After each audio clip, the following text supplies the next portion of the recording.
I've met so many extraordinary people and listened to so many heartbreaking personal stories. Too many people have found themselves without a stable and permanent place to call home.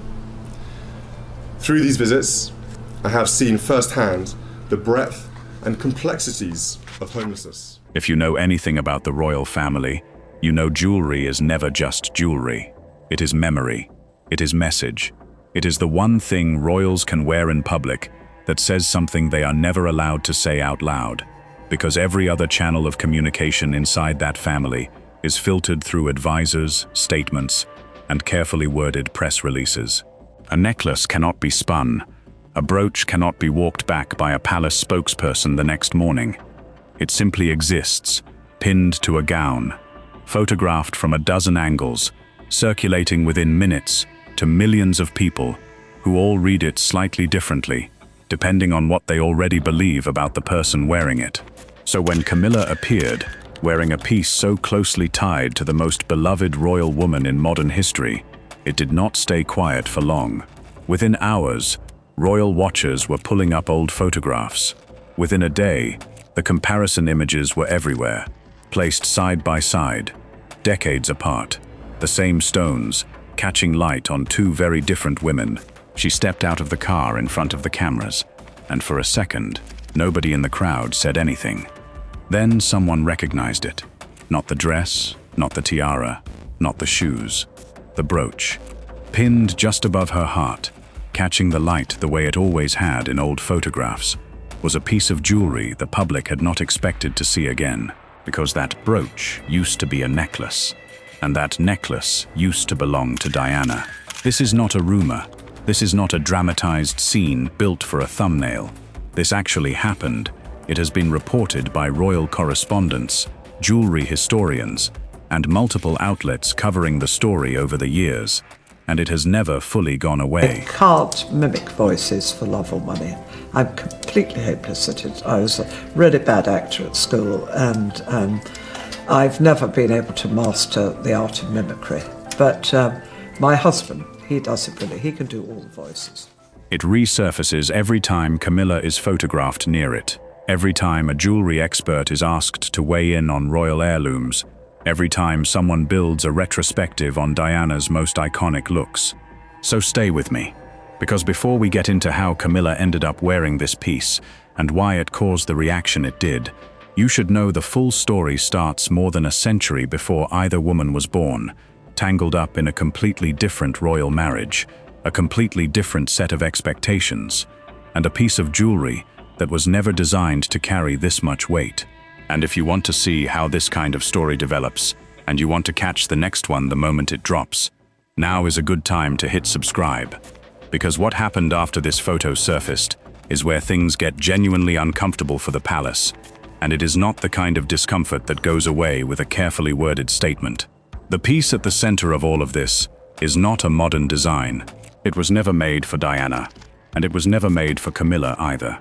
It began its life in 1863, gifted to a young woman who had just married into the British royal family and was still finding her footing inside a court that watched her every move, judged her every gesture, and expected her to represent an entire nation before she had even learned her way around the palace corridors. That woman was Princess Alexandra of Denmark, soon to become the Princess of Wales, and the people of Wales gave her this piece as a wedding gift, a gesture meant to welcome her into a role she would hold for decades. It was crafted with emeralds and diamonds, designed as a necklace, heavy with the kind of old-world craftsmanship that royal jewelers do not really produce anymore. Think about what that gift actually meant at the time. After so many years in the making, today is the day we launch Homewards, a transformative 5-year program that will demonstrate that it is possible to end homelessness. I first visited a homeless shelter when I was 11 with my mother. The visits we made together left a deep and lasting impression. Alexandra was a foreign princess, arriving in a country that did not yet know what to make of her, entering a marriage that had been arranged as much for political convenience as for affection. The people of Wales commissioning a piece like this was not a small gesture. It was a statement of welcome, an attempt to bind a new princess to a region of the country she had no prior connection to. using the one language that royal courts have always understood instinctively: beautiful, expensive, permanent objects. From the moment it entered the family, it was not treated as a personal possession that belonged to one woman forever. It became part of the royal collection, the vast, guarded assembly of jewels, art, and heirlooms that gets passed down through generations of royal women, depending on rank, occasion, and who currently holds the title of Princess of Wales or Queen.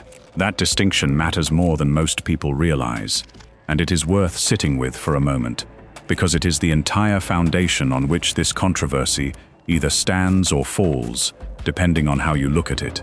Most of us think of jewelry as something you own outright, something that becomes part of your personal legacy, something you can leave to your children or your grandchildren in a will. Royal jewelry rarely works that way, especially not the pieces considered part of the official royal collection, rather than private family gifts. Pieces like this necklace exist above any single person who happens to be wearing them at a given moment in history.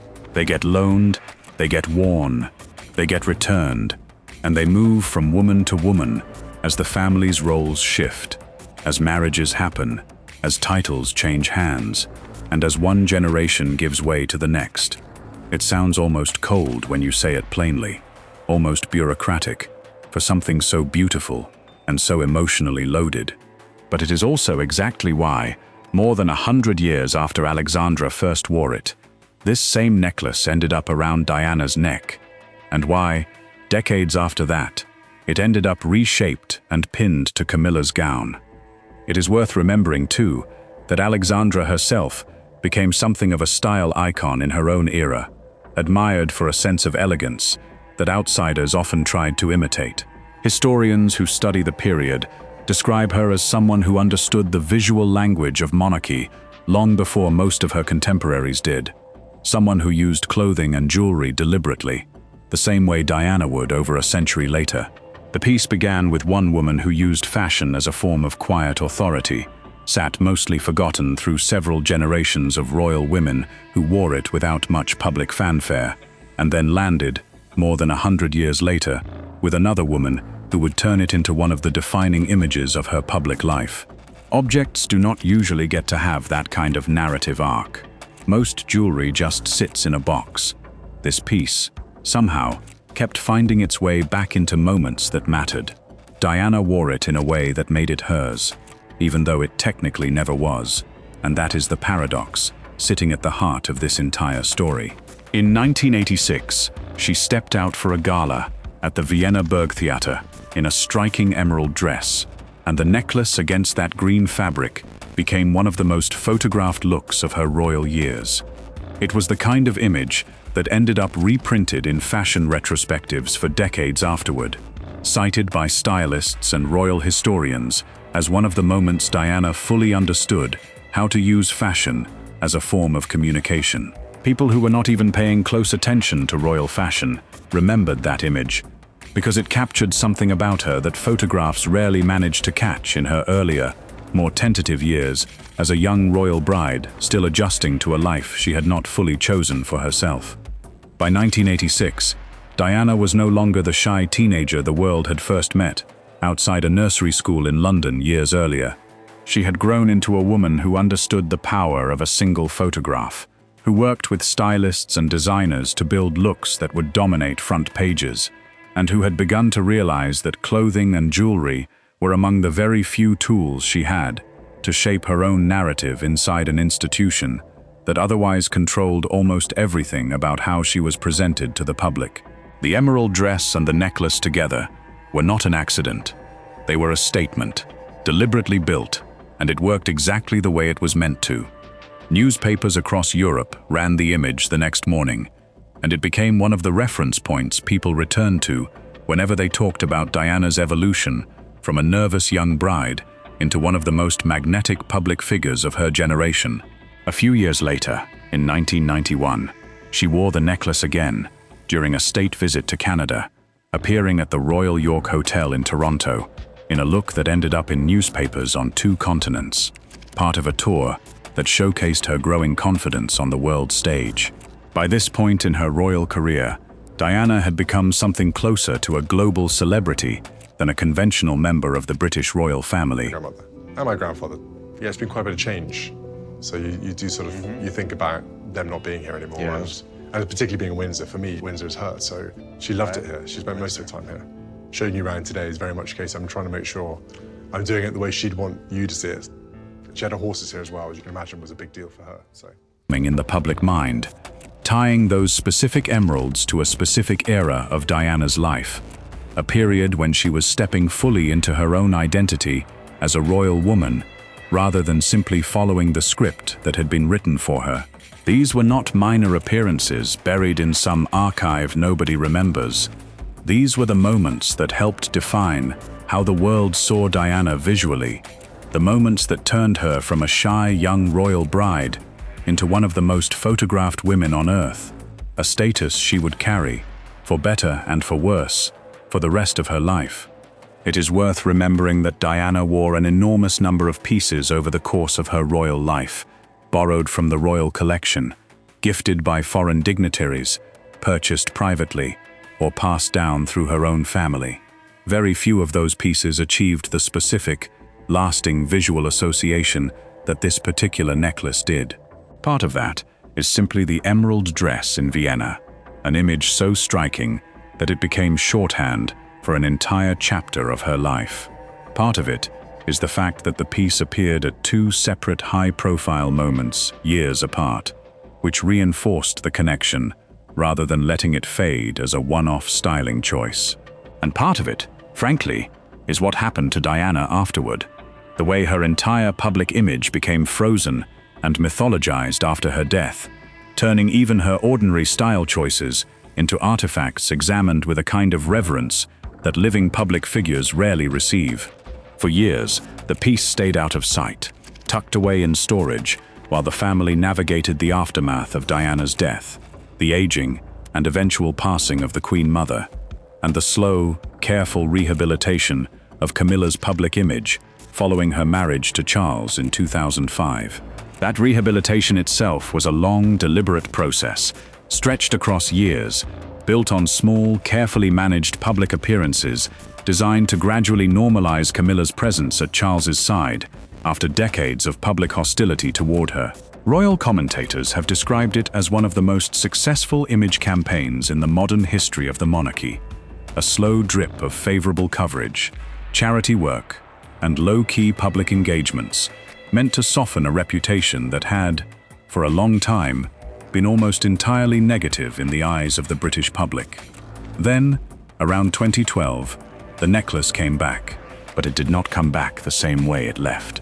Somewhere between the necklace going into storage and it reappearing in public, it was altered. The long emerald and diamond design that had once wrapped around Diana's neck was reworked into a brooch, a smaller, more compact piece that could be pinned to a lapel or a gown rather than worn as a full necklace. Jewelry experts who examined the redesign later explained that this kind of transformation is not unusual for older heirloom pieces, especially those that have passed through many hands across many decades. Many antique necklaces are built with detachable elements or hidden brooch fittings, specifically so they can be restyled for different occasions across generations, allowing the same stones to serve multiple purposes without ever leaving the family collection. In that narrow technical sense, reshaping the piece was not some radical departure from tradition. It was the kind of practical adjustment that happens quietly inside royal collections all the time, an act of preservation and reuse, rather than an act of provocation, at least according to those who understand how these collections actually function behind the scenes. Camilla wore the reworked brooch at several public events over the following years, and each appearance added another layer to a story that was quietly building toward a much bigger reckoning. She wore it to the Cheltenham Festival in 2012, appearing at the racecourse in a look that put the piece back in front of cameras for the first time in over a decade, an appearance connected to presenting an award at the races. It was, in some ways, a fairly low-profile debut for such a historically loaded piece. Cheltenham draws a different kind of press attention than a state banquet or a coronation-adjacent event, and the initial coverage of the brooch's reappearance was relatively muted, noted mostly by specialist royal jewelry writers rather than mainstream outlets. She wore it again at Trooping the Colour in 2015, one of the most photographed royal events of the year, guaranteeing the image would circulate widely across news outlets and social media alike.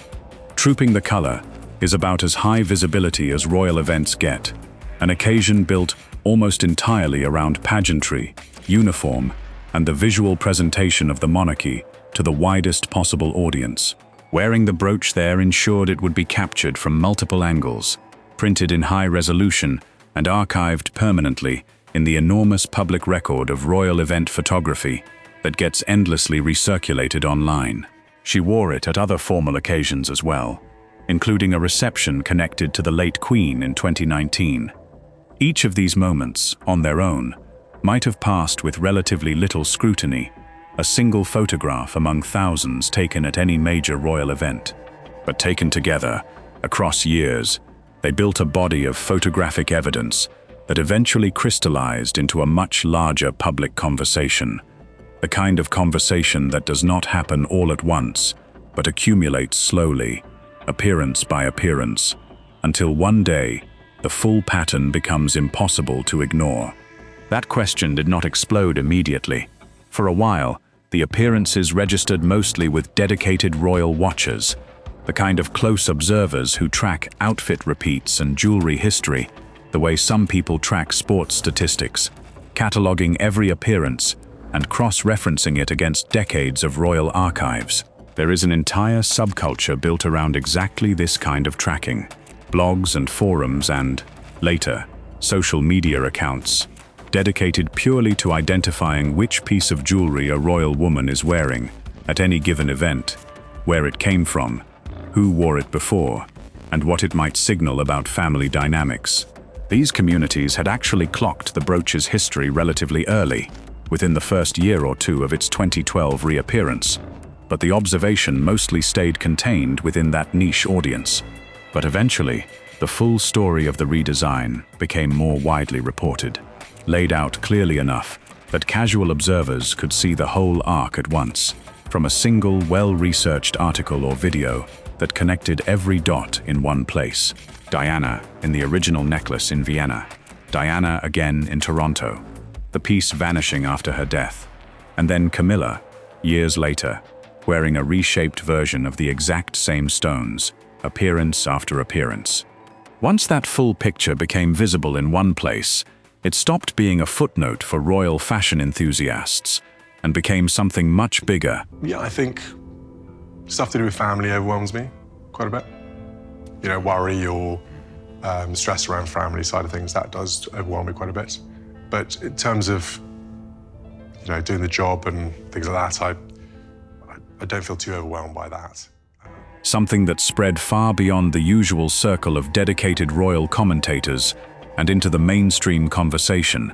Side-by-side comparison images, the kind that are extremely easy to produce and extremely easy to share, did a huge amount of work here. A single image showing Diana in Vienna, next to Camilla, decades later, both wearing recognizably the same stones in different settings, communicated the entire controversy in a way that no amount of written explanation ever could. The reaction, once it landed at that scale, did not hold back. Online, the response was immediate and largely unforgiving. Comment sections filled with people asking how Camilla could justify wearing something so closely tied to a woman she had spent years in painful conflict with. A conflict that had, by that point, been documented and dissected in countless books, documentaries, and news retrospectives. One widely shared comment simply asked whether she had any shame at all. Another framed it more bluntly, questioning why a woman associated with the breakdown of Charles and Diana's marriage should have any access to Diana's jewelry in the first place, reworked or not, regardless of the technical ownership rules governing the royal collection. Yet another commenter suggested the choice felt disrespectful, specifically because it seemed to blur the line between honoring Diana's memory and quietly claiming a piece of her public identity for someone else. These were not isolated fringe reactions, confined to a handful of angry accounts. They reflected a pattern that had shown up again and again whenever Camilla was photographed near anything connected to Diana. A pattern rooted in deep, long-standing feelings about loyalty, memory, and who gets to inherit a legacy that was never fully settled, even decades after Diana's death. It is worth noting that this reaction did not exist in a vacuum.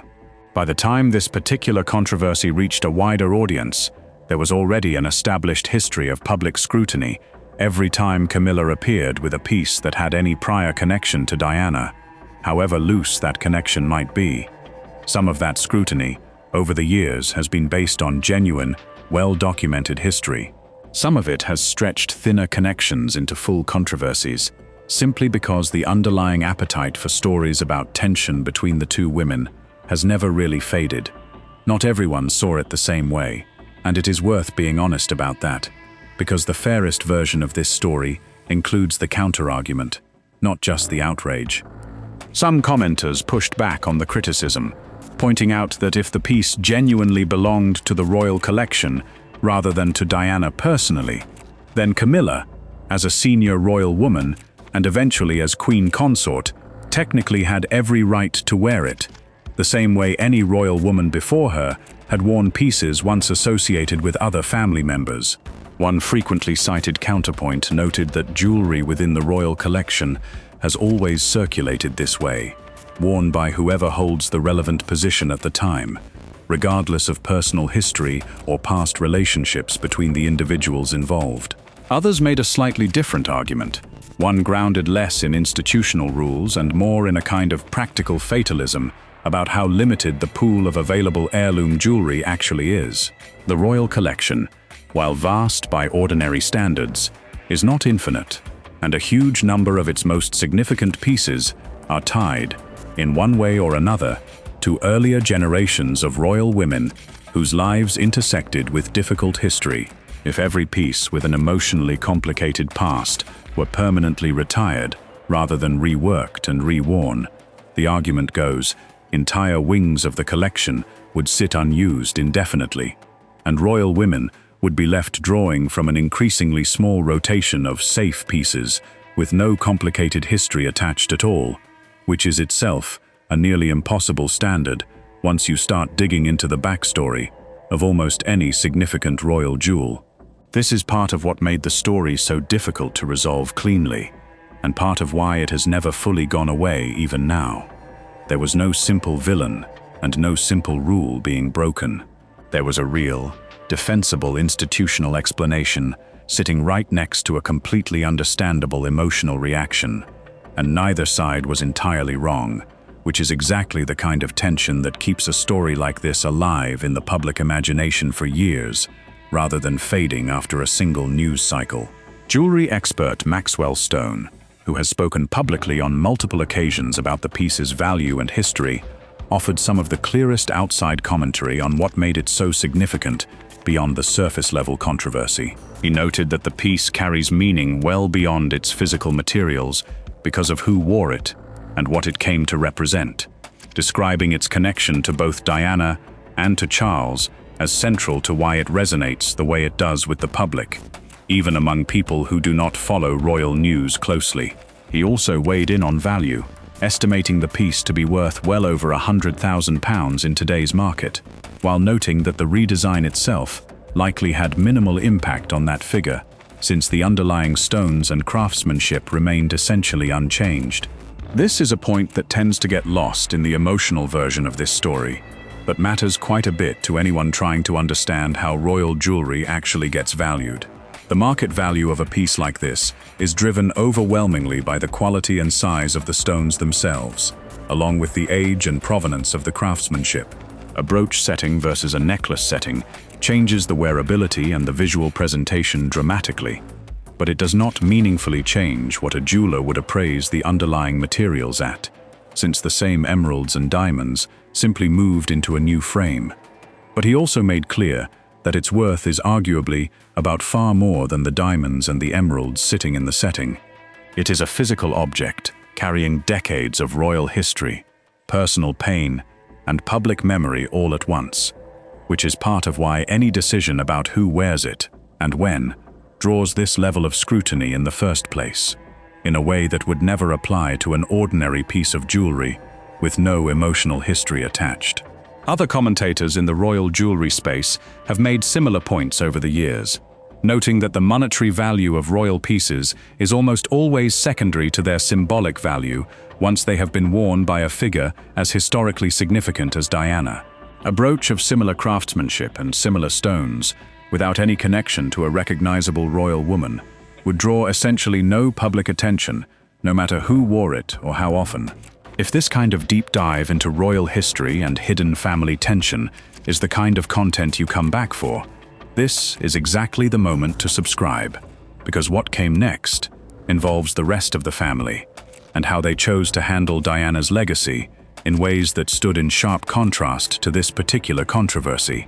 And that contrast tells you almost as much as the controversy itself, because Camilla was never the only royal woman wearing pieces connected to Diana. And looking at how the rest of the family approached, it says almost as much as the brooch story itself, maybe even more, because it reveals just how differently the same basic act, wearing something that once belonged to Diana, can be received depending entirely on who is doing the wearing. Kate Middleton, now the Princess of Wales, has worn several items tied to Diana over the years, and the public reaction to her choices has often looked very different from the reaction Camilla received. She has appeared in the Queen Mary Lover's Knot tiara, a piece heavily associated with Diana from her own years as Princess of Wales, wearing it at major state occasions including formal dinners with visiting heads of state, including a state banquet held for French President Emmanuel Macron and his wife. That tiara in particular has become one of the most instantly recognizable pieces in the entire modern royal wardrobe, largely because of how frequently Diana wore it during the 1980s, when the piece practically became a visual shorthand for the entire era of her public life before the marriage began to publicly unravel.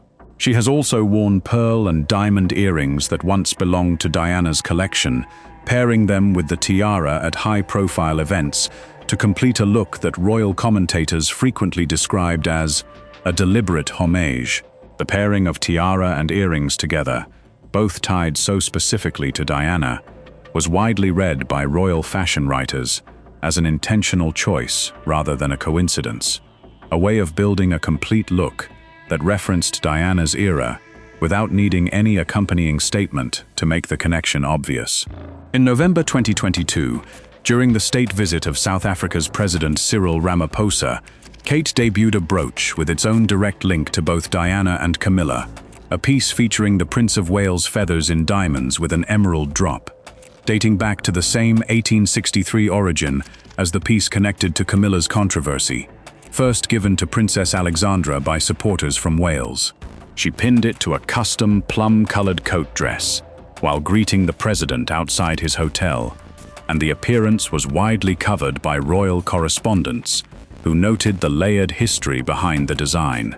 Even that debut drew some pointed commentary at the time, with observers noting the complicated history of a jewel that had passed through both women's hands before landing on Kate's lapel.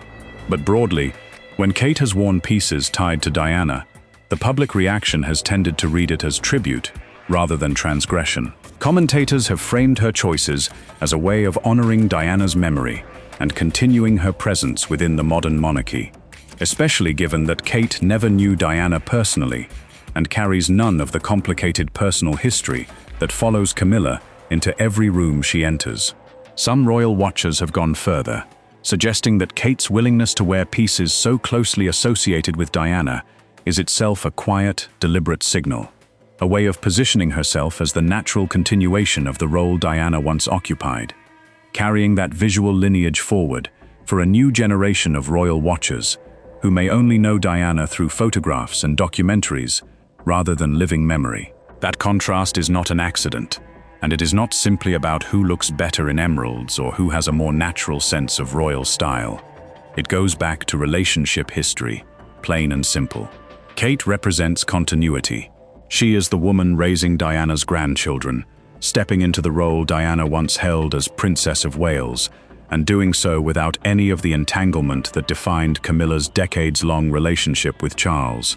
When Kate wears something that once belonged to Diana, it reads to much of the public as an act of respect, a quiet way of keeping Diana present in the modern royal story, even as the family moves further from the years of her life. When Camilla wears something connected to Diana, even something technically drawn from the same shared royal collection, under the same institutional rules that govern Kate's choices, it inevitably gets read through a very different lens, because of everything that came before, because of the interviews, the affair, the divorce, and the years the public spent watching Diana describe her own pain in real time.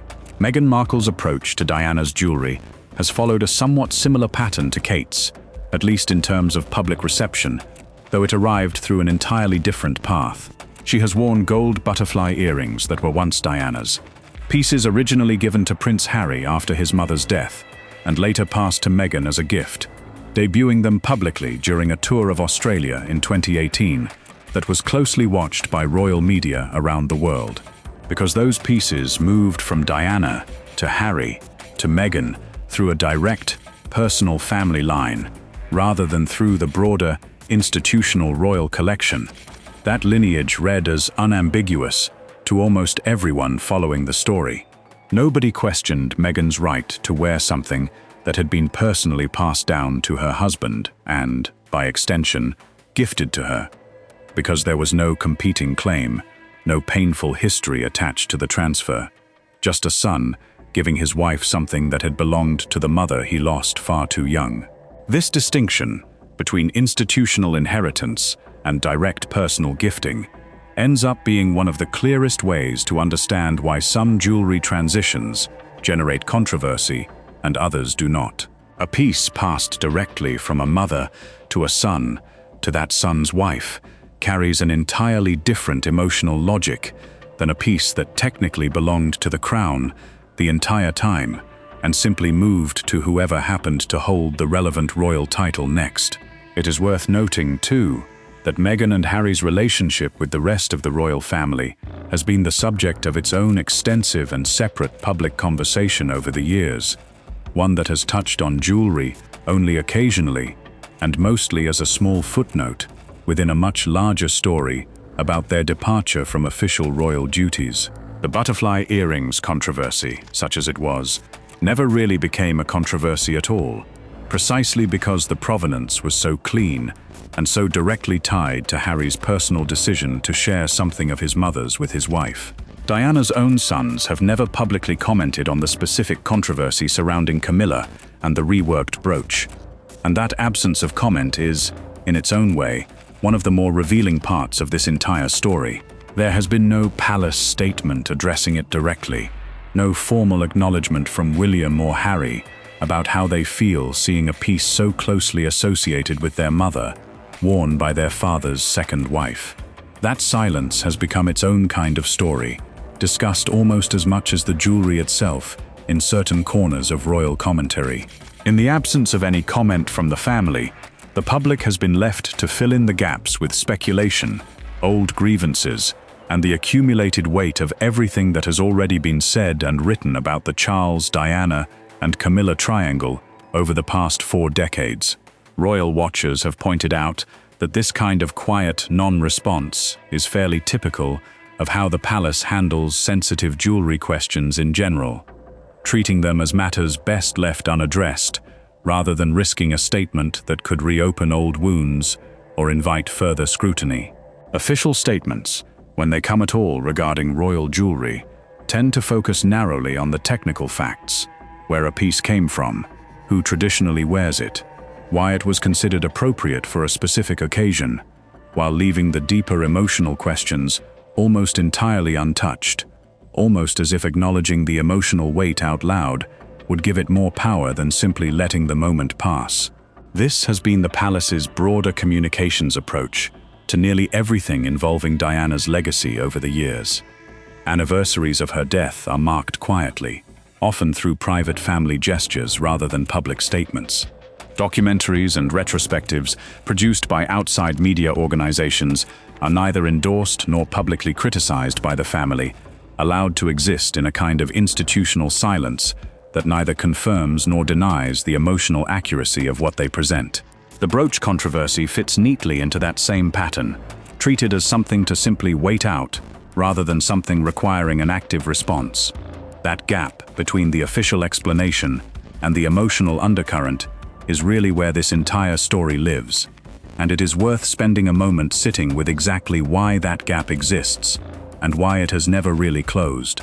The palace can point to the fact that the necklace was never legally Diana's personal property, that it belonged to the crown, that Camilla, as the wife of the heir and later the king, had every institutional right to wear a piece from the royal collection, reshaped for modern use, the same way countless royal women before her had worn pieces once associated with other family members without controversy. All of that is true, and it is not simply spin invented to smooth over an awkward situation.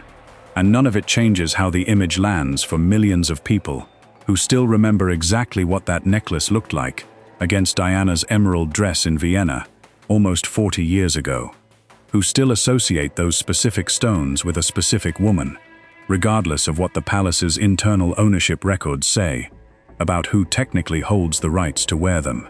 This is, in a lot of ways, the central tension running through nearly every controversy the modern monarchy faces. The institution operates according to centuries-old rules of inheritance, precedence, and collective ownership that were designed for a world without 24-hour news cycles, without social media, and without a public that forms deep parasocial attachments to individual royal figures, the way audiences do with celebrities in any other industry. Those old rules were never built to withstand this kind of scrutiny, because they were never designed with an audience this large, this engaged, or this emotionally invested in the outcome. If you have made it this far, you clearly care about the real story behind these headlines, not just the surface-level gossip version that gets recycled across a dozen channels without any actual research behind it. And that is exactly the kind of viewer this channel is built for. So take a second to like this video and subscribe, because we are about to get into what this entire episode actually reveals about how the royal family handles Diana's legacy and where things stand today, years after the controversy first fully surfaced. So what do we actually know, once you strip away the speculation and look only at what has been documented and reported by credible sources over the years? We know the necklace originated in 1863 as a wedding gift to Princess Alexandra, entering the royal collection as a piece meant to be shared across generations of royal women rather than owned outright by any one of them. A piece of institutional history that long predates any of the personalities currently attached to it.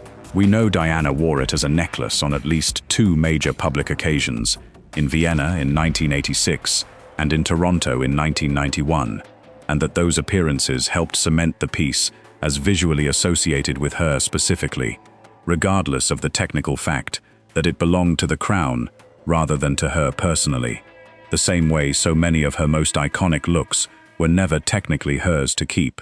We know that after her death in 1997, the piece went back into storage and stayed out of public view for more than a decade. A silence that, whether intentional or simply coincidental, matched the broader sense of a family trying to find its footing again after an enormous public loss that reshaped the entire institution.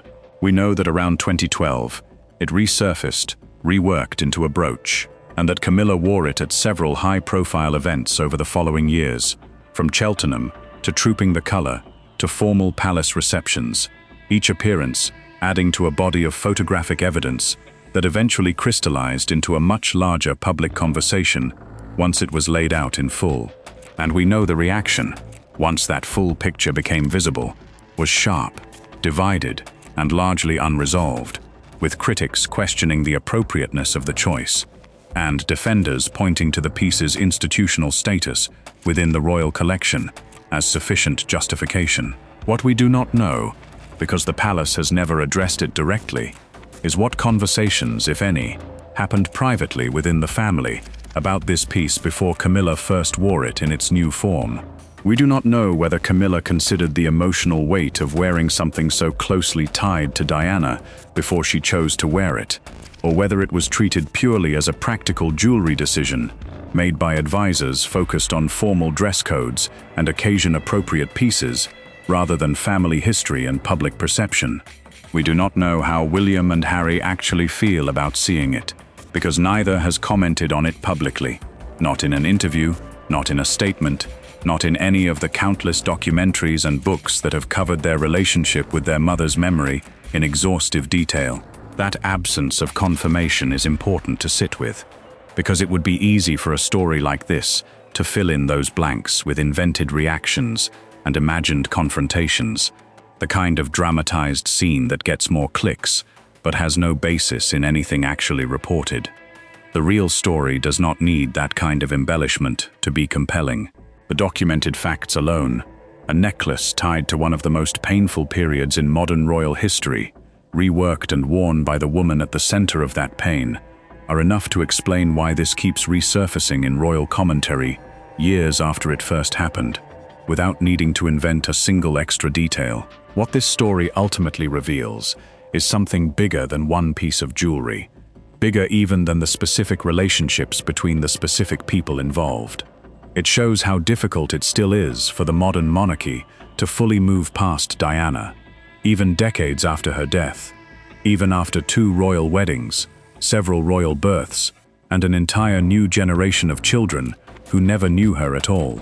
Every time a piece connected to her resurfaces on someone else's shoulders, wrist, or gown, it reopens the same set of questions the public has never really let go of. Was she treated fairly? Was her memory respected? Is the family that once seemed to sideline her now trying to honor her, or still, in smaller and quieter ways, competing with her image, even unintentionally, even decades after any real competition could possibly matter? Jewelry becomes the language for a conversation nobody in the family is willing to have out loud, a substitute for words that might otherwise never be spoken between people bound together by history, obligation, and the enormous weight of representing an entire institution. This is not unique to this one brooch. It shows up across the entire visual record of the modern monarchy. Which tiara gets worn to which wedding? Which piece a new royal bride chooses for her official engagement portrait? Which stones get quietly retired from rotation, and which ones keep reappearing decade after decade? None of it is ever explained directly by the family, and all of it gets read endlessly by an audience that has learned to treat royal jewelry as a kind of coded communication, precisely because so little else is communicated directly. And that is exactly why stories like this one keep circulating years after the actual events took place, popping back up every time a jewelry historian publishes a retrospective or a documentary team decides to revisit Diana's most iconic looks. There is no official confirmation of any resentment, no leaked palace memo confirming tension, no direct quote from William or Harry expressing hurt about this specific piece. And yet the story persists, because the visual evidence alone, the side-by-side photographs of Diana in the original necklace and Camilla in the reworked brooch, does more emotional work than any statement ever could, more than any carefully worded press release drafted by a team of palace communications staff. Where things stand today is, in many ways, exactly where they have stood since 2012, when the reworked piece first reappeared in public. The brooch remains part of the royal collection, available to be worn again at Camilla's discretion, or eventually passed along to another royal woman when the time comes. The same way pieces in this collection always have moved from generation to generation, indifferent to the personal histories of whoever happens to be wearing them at any given moment. Kate has continued to wear items tied to Diana at major events, generally to a warmer public reception than Camilla has ever received for similar choices, continuing what many royal commentators see as a thread of honoring Diana's memory within the modern royal wardrobe, one iconic piece at a time. As Kate's own public profile has grown over the years, so has the amount of attention paid to exactly which historical pieces she chooses to bring back into rotation.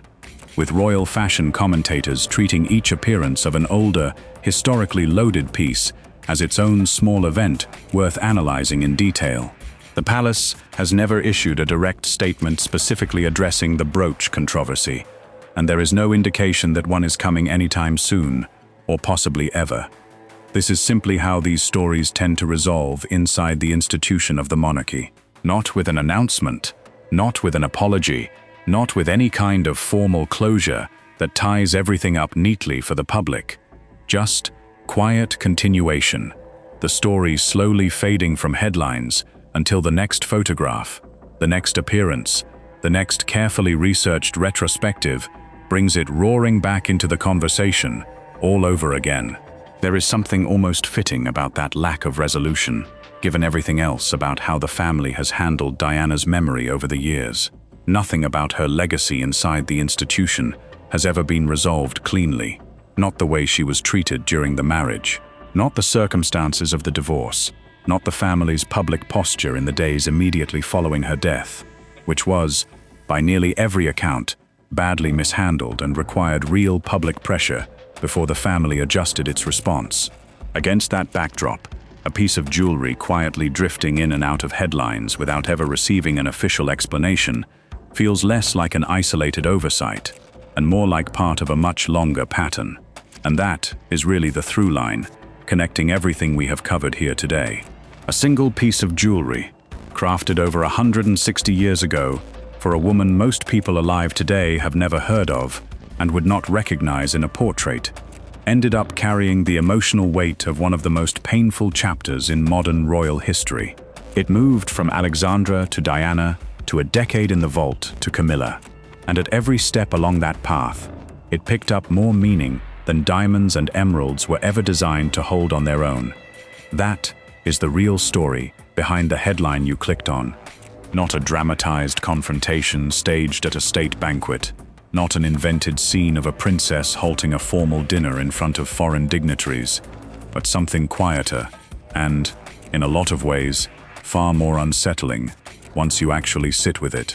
A family that has never fully found the words to talk about what Diana still means to them, using jewelry to say the things nobody in that family has ever said directly to each other, at least not in public, and a public that has spent years watching closely enough to notice every single time those unspoken things surface again in the form of a photograph. It is worth ending on the simple fact that none of this required any invented drama to be interesting. The real, documented timeline, a gift in 1863, 2 unforgettable appearances by Diana in the 1980s and 1990s, a decade of silence after her death, a quiet redesign, and a slow accumulation of public reaction over more than 10 years of appearances, is already a complete and compelling story on its own. It says something about the institution, something about how the public relates to Diana's memory almost 30 years after her death, and something about how difficult it remains, even now, for a family this public to ever fully close the book on a chapter this painful. If you want to keep following stories like this one, grounded in what has actually been documented and reported, rather than pure speculation dressed up as breaking news, subscribe and turn on notifications, because there is a lot more of the real royal record still to cover. And the next piece of jewelry, the next photograph, the next quietly resurfaced controversy is very likely already sitting in someone's closet, waiting for the right event to bring it back into the light one more time. Thanks for watching, and we will see you in the next one.